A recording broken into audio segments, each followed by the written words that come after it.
خی گەورە وعدی داوە دەفەرمێت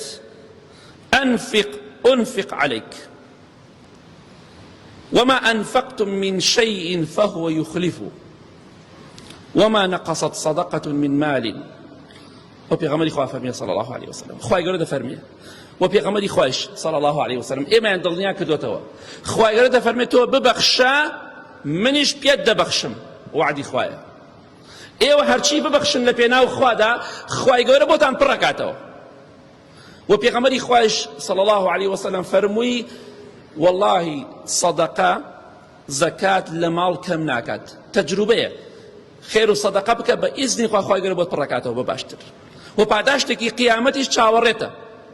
بويا ببخشا خوش بيت بخشيت بيقروا خواليت أقريتوا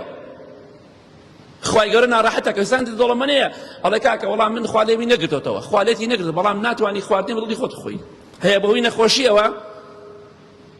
يعني خلقي وابو سفيان بخواوتويتي والله لبغداد وحتى سليماني هاتوما للرق عيدسم دينة ولا في يبخم خاوني حزاد افتزياتريشم اما قلتوانية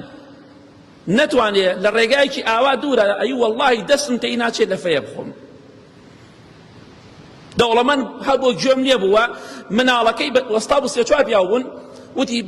باوا 1500 نار مرتم لفيك اخوم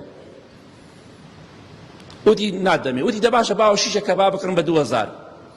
ودي خوم خريكم كورم بو شيشه كباب والله زور دوله مني قوري ما بس مشي اما قلت نوي خوالي قلتوا توا من على احتياجه نعلم هم يعني هندي كان بويا خوي قال وعدي داوا او كسي ببخشي منيش بيد بخشي جاك بيت خوشا بركات بكويتا رزق وروزي توا باذن خوا ببخشي بركتك بيت الرزق والرزقات إن شاء الله مالو سرتو سامانك